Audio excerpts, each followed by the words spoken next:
Você já reparou numa coisa curiosa? Isaías, Oséias, Sofonias, Obadias, por que tantos profetas da Bíblia terminam com esse som?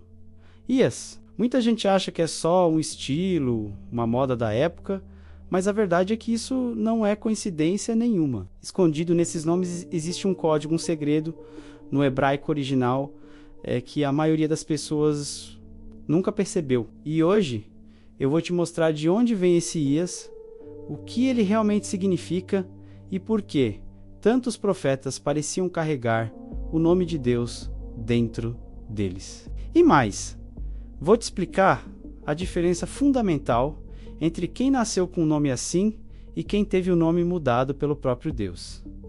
Vamos começar pelo básico. Em português a gente ouve Isaías, Jeremias e soa como um final bonito, poético, mas se a gente voltar lá no hebraico antigo, a língua original em que esses nomes foram criados, a gente descobre que o final não era Ias, era Yahu, ou às vezes só Yah. Yahu, que significa Yahu, é uma abreviação direta, uma forma curta de dizer Javé Yahweh, o nome sagrado de Deus no Antigo Testamento. Ou seja, toda vez que você vê um profeta com o nome terminando em Ias, aquele nome, na sua origem, carrega o nome de Deus. O Ias é, na verdade, uma herança linguística do Yah de Yahweh.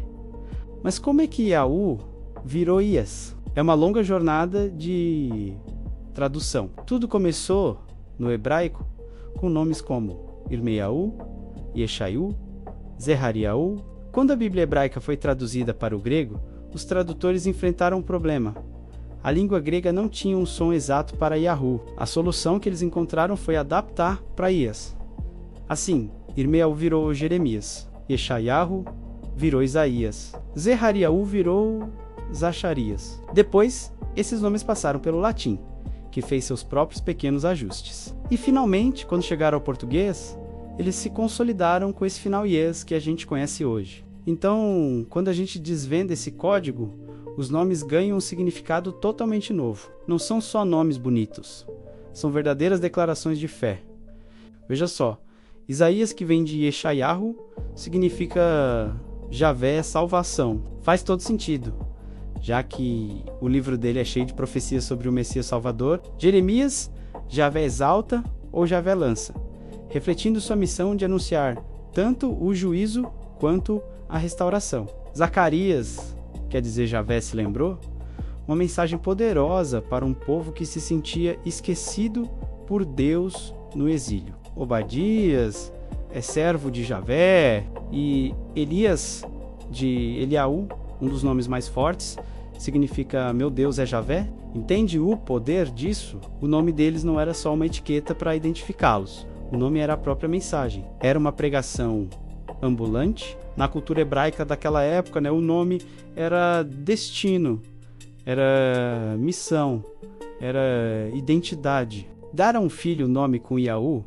no final, era um ato de consagração. Era como se os pais estivessem dizendo: esta vida pertence a Deus, que o nome de Javé seja lembrado e honrado por onde esta pessoa passar. Que a identidade dela esteja para sempre ligada a Deus. O nome era a primeira profecia sobre a vida daquela criança. Agora, você pode estar pensando, então foi Deus quem escolheu esses nomes para eles, certo? Assim como ele mudou o nome de Jacó para Israel. E aqui está o ponto que surpreende muita gente.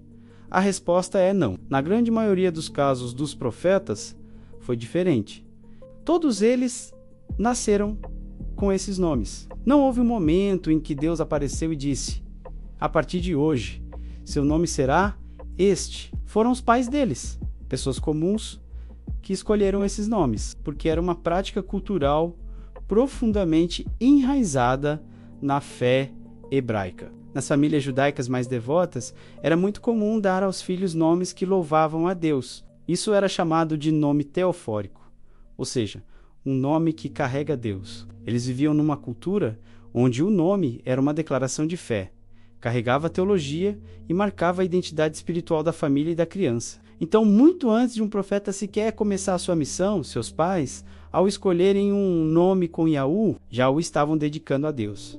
É por isso que vemos tantos profetas com esse padrão. Eles vinham de famílias que já cultivavam a adoração a Yahweh. Claro, nem todos os profetas vieram dessa linhagem, ou tiveram nomes assim. Temos exemplos como Amós e Jonas, cujos nomes têm outros significados, mostrando que Deus chama pessoas de todos os contextos. E essa assinatura divina nos nomes não se limitava ao final Yes, ou Yahu. Outra marca muito comum é o final El, que também significa Deus em hebraico e em outras línguas semitas mais antigas. Pense em Daniel, que significa Deus é meu juiz. Ou Samuel, que pode significar o nome de Deus, ou Deus ouviu, referenciando a oração de sua mãe, Ana e os anjos. Gabriel, homem forte de Deus. Miguel ou Micael, que é uma pergunta retórica. Quem é como Deus? Mais uma vez, o nome carrega uma mensagem teológica poderosa. A identidade da pessoa estava entrelaçada com o divino. Também existiram mulheres profetas, como Miriam, Débora e Uda, cujos nomes também carregavam significados profundos dentro da cultura hebraica. Mas então, quando é que Deus realmente mudou o nome de alguém? Esses foram casos muito especiais, momentos de virada na história da salvação. A mudança de nome feita por Deus não era algo comum, era um ato simbólico para marcar um destino completamente novo, uma nova identidade e uma nova aliança. O exemplo mais famoso é Abrão, que se tornou Abraão. Seu nome original significava Pai Exaltado, mas Deus o transformou em Abraão, que significa Pai de uma multidão de nações. A mudança selou a promessa de que ele seria o patriarca de incontáveis descendentes. A mesma coisa aconteceu com sua esposa, Sarai, que significava minha princesa, um título mais pessoal. Deus a renomeou para Sara, que significa simplesmente princesa, indicando que ela seria uma matriarca para muitos povos. Outro caso icônico é o de Jacó. Seu nome significava aquele que segura o calcanhar ou enganador. Após lutar com o anjo a noite toda, Deus muda seu nome para Israel, que significa aquele que luta com Deus. Essa mudança de nome marcou sua transformação de um homem enganador para o pai da nação escolhida por Deus. Essas mudanças eram eventos raríssimos e transformadores, um sinal direto da intervenção divina, alterando o curso da vida de uma pessoa. Existe também outro tipo de mudança de nome que não foi feita por Deus, mas por impérios conquistadores. É o caso de Daniel, que teve seu nome mudado para Beltesazar na Babilônia. E por que os babilônios fizeram isso? Foi uma tentativa de apagar a identidade espiritual dele.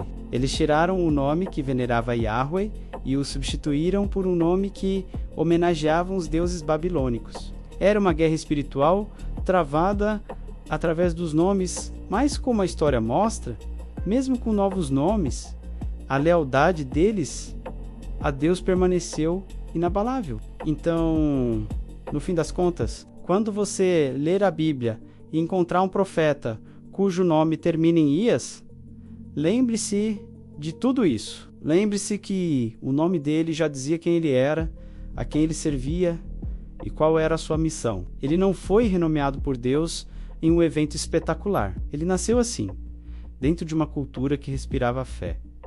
Os nomes teofóricos, que carregavam Javé em sua essência, eram uma forma poderosa de identidade espiritual. E talvez a maior lição aqui seja essa. A história e o propósito desses homens começaram muito antes de eles mesmos nascerem. Já estava, de certa forma, escrita no próprio nome deles. Se você gostou de desvendar esse mistério da Bíblia comigo, não esqueça de deixar o seu like, se inscrever no canal e ativar o sininho para não perder os próximos vídeos. Até a próxima. Um abraço.